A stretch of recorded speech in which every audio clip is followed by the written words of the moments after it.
very unlikely possibility that there may be some contingency plans implemented tomorrow. I'd like to invite the Operations Manager for Ironman Asia, Nick Hurlston, just to explain the procedure if, as we said, in the unlikely circumstance it will happen. Thanks, Pete. Yeah, as Fred alluded to, we do have a slight chance that we may go to a contingency event tomorrow. So first I just want to thank the Mayor for your assistance in lifting the current gale warning. That's much appreciated.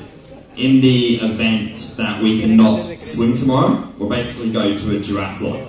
So as Fred said, currently we're working with the local government authorities and in particular the Coast Guard on one, determining whether the swim is appropriate for you guys to swim in, and secondly, whether it's appropriate for the Coast Guard and the water safety to be able to do their roles out on the water, which is essentially to keep each and every one of you guys safe and accountable.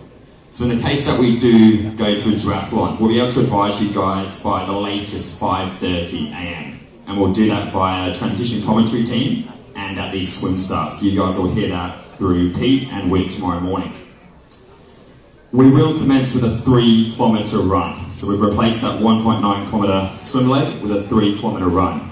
We'll be starting the professional males in a mass start at 6:22, followed by the professional females in a mass start at 6:26.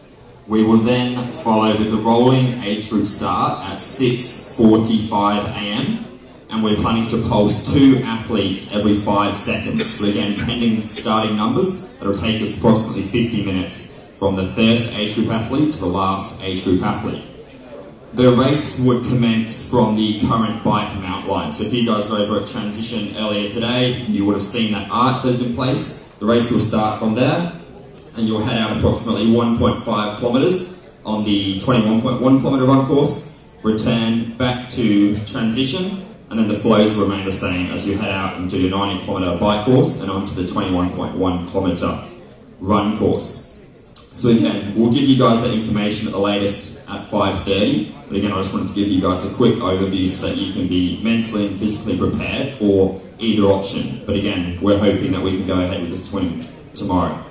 I've drawn a quick map here. It's not the greatest detail, but it'll give you guys a quick idea. If we give you guys the signal that we're moving to a duathlon, we will ask that each one of you guys heads into transition and gets ready for the run course. So essentially, get ready for the run and remain at your bike and wait until further instruction from the teams on the ground.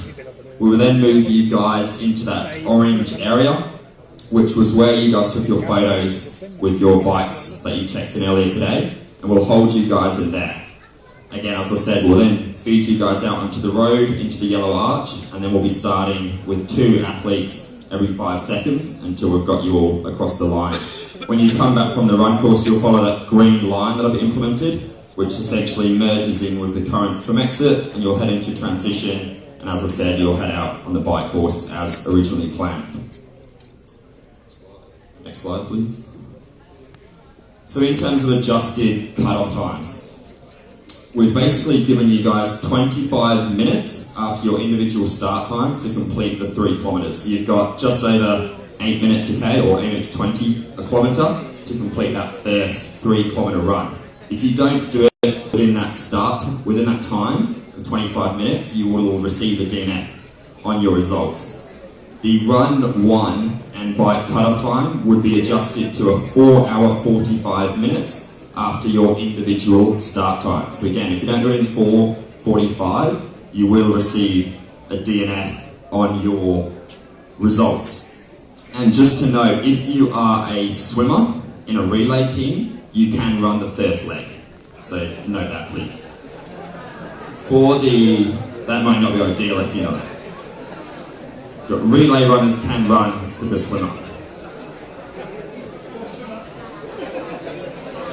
For your run 1, your bike, and your 21.1 kilometre run, your race cut-off time will be adjusted to 7 hours, 45 minutes after your individual start time. So again, the bike and the second run, those cut-offs have remained the same.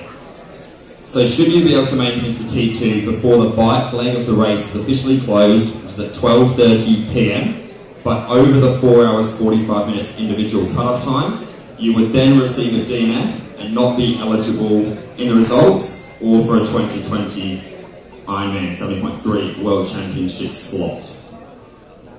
So that's essentially the key information that we have for you guys. As I said, we're hoping that we can push ahead with the swim, but again, we'll give you guys that decision at the latest by 5:30 a.m. tomorrow, and hopefully we can all roll out as planned. So best of luck and have a good day.